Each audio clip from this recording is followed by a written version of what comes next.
ಆಮೇಲೆ ಈಗ ಅಲ್ಲಿ ನಾವು ಆ ಒಂದು ಘಟನೆ ನಡೆದಂಥ ಸ್ಥಳದಲ್ಲಿ ಕೇವಲ ವಿಮಾನದ ಅವಶೇಷಗಳು ಅಷ್ಟೇ ಅಲ್ಲ, ಭಾಳಷ್ಟು ಬಿಲ್ಡಿಂಗ್ನ ಡೆಬ್ರಿಸ್ ನೋಡ್ತಾ ಇದ್ದೀವಿ. ಅಂತಂದರೆ ಪತನ ಆದ ತಕ್ಷಣ ಬಿಲ್ಡಿಂಗು ಕೂಡ ಯಾವ ರೀತಿ ಒಡೆದು ಅದರ ಅವಶೇಷಗಳು ಕೂಡ ಕೆಳಗಡೆ ಬಿದ್ದಿದ್ದಾವೆ.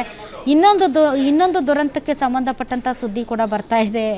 ದಿಲೀಪ್, ನಿಮ್ಗೆ ಗೊತ್ತಿರ್ಬೋದು, ನಮ್ಮ ಬೆಂಗಳೂರಿನ ಚಿನ್ನಸ್ವಾಮಿ ಸ್ಟೇಡಿಯಂನ ಕಾಲ್ತುಳಿತ ಪ್ರಕರಣ, ಅದು ಅಷ್ಟೇ ಹಾರಿಬಲ್ಲು. ಆ ಒಂದು ಪ್ರಕರಣಕ್ಕೆ ಸಂಬಂಧಪಟ್ಟಂತೆ ಏನು 4 ಅರೆಸ್ಟ್ ಮಾಡಲಾಗಿತ್ತು. ಅದು DNA ಮತ್ತು RCB ತಂಡಕ್ಕೆ ಸಂಬಂಧಪಟ್ಟಂಥವ್ರನ್ನ.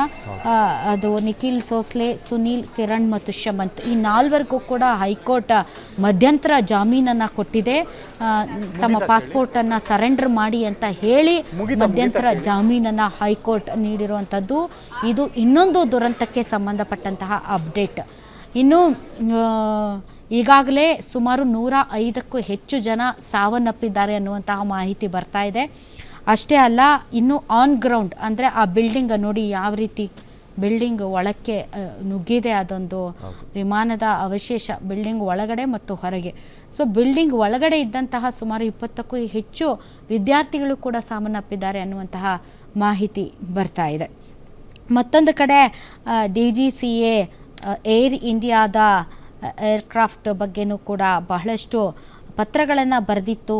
ನೀವು ನಿಜಕ್ಕೂ ಕೂಡ ನಿಮ್ಮ ಆಪ್ರೇಷನಲ್ ಪ್ರೊಸೀಜರ್ಸ್ ಏನಿದೆ, ಇದು ನಿಜಕ್ಕೂ ವರ್ದಿನೆಸ್ ಬಗ್ಗೆ ಮಾಹಿತಿಯನ್ನು ಕೇಳಿ ಪತ್ರವನ್ನು ಬರೆದಿತ್ತು ಅನ್ನೋದ್ರ ಬಗ್ಗೆನೂ ಕೂಡ ಈಗ ಭಾಳಷ್ಟು ವಿಚಾರಗಳು ಹೊರಗಡೆ ಬರ್ತಾ ಇದೆ.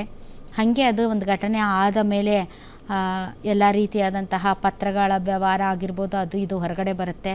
RCBಗೆ ಲಿಂಕ್ ಮಾಡೋದಾದರೆ DCB ಬರೆದಂತಹ ಪತ್ರ, ಇಲ್ಲ ನಾವು ಮಾಡೋಕ್ಕಾಗೋದಿಲ್ಲ, ನಿಮ್ಮ ಪರ್ಮಿಷನ್ ಇಲ್ಲ ಅಂತ ಹೇಳಿದ ಪತ್ರ ಹೊರಗಡೆ ಬಂದಿತ್ತು. ಅದೇ ರೀತಿ ಈಗ ಈ ಬೋಯಿಂಗ್ ವಿಮಾನಗಳಾಗಿರ್ಬೋದು, ಏರ್ ಇಂಡಿಯಾ ಆಗಿರ್ಬೋದು, ಇದರ ವರ್ದಿನೆಸ್ ಬಗ್ಗೆನೂ ಕೂಡ ಹಲವಾರು ಪತ್ರಗಳು DGCAಯಿಂದ ಹೋಗಿತ್ತು ಅನ್ನುವಂಥ ಮಾಹಿತಿ ಬರ್ತಾ ಇದೆ. ಬಟ್ ಈ ಕ್ಷಣಕ್ಕೆ ಅದು ತುಂಬ ಇಂಪಾರ್ಟೆಂಟ್ ಹೌದು.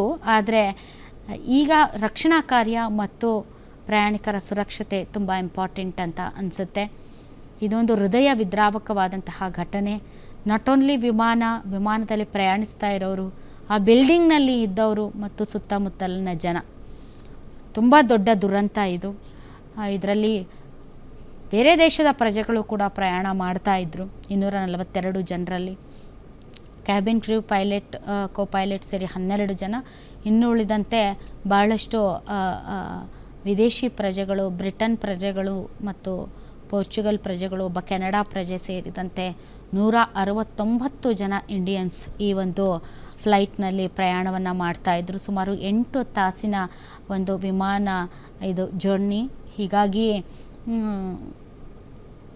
ತುಂಬಾ ದೊಡ್ಡ ಒಂದು ದುರಂತ ಸಂಭವಿಸಿದೆ. ಕ್ಯಾಪ್ಟನ್ ಸುಮಿತ್ ಸಬರ್ವಾಲ್ ಅವರು ಟೇಕ್ ಆಫ್ ಆಗ್ತಾ ಇದ್ದಂತಹ ಕೆಲವೇ ಕ್ಷಣಗಳಲ್ಲಿ ಅವ್ರಿಗೆ ಗೊತ್ತಾಗುತ್ತೆ, ಇಲ್ಲ ಏನೋ ಪ್ರಾಬ್ಲಮ್ ಇದೆ ಇಂಜಿನ್ನಲ್ಲಿ ಅಂತ. ATC ಸೆಂಟರ್ಗೆ ಮಾಹಿತಿ ಕೊಡ್ತಾರೆ, ಮೇ ಡೇ ಕಾಲ್ ಮಾಡ್ತಾರೆ. ರೆಸ್ಪಾಂಡ್ ಬರೋಕ್ಕಿಂತ ಮುಂಚೆನೇ ಈ ಒಂದು ಹಾಸ್ಟೆಲ್ಗೆ ನುಗ್ಗಿಬಿಡುತ್ತೆ ವಿಮಾನ. ಬೆಂಕಿಯ ಕೆನ್ನಾಲಿಗೆಯಲ್ಲಿ ವಿಮಾನ ಹೊತ್ತಿ ಉರಿಯುತ್ತದೆ. ಅರ್ಧ ಭಾಗ ಕಟ್ಟಡದ ಮೇಲೆ, ಅರ್ಧ ಭಾಗ ಕೆಳಗೆ. ಕಟ್ಟಡದ ಒಳಗಡೆನೂ ಕೂಡ ವಿದ್ಯಾರ್ಥಿಗಳಿದ್ದರು, ವಿಮಾನದ ಒಳಗಡೆನೂ ಕೂಡ ಪ್ರಯಾಣಿಕರಿದ್ದರು.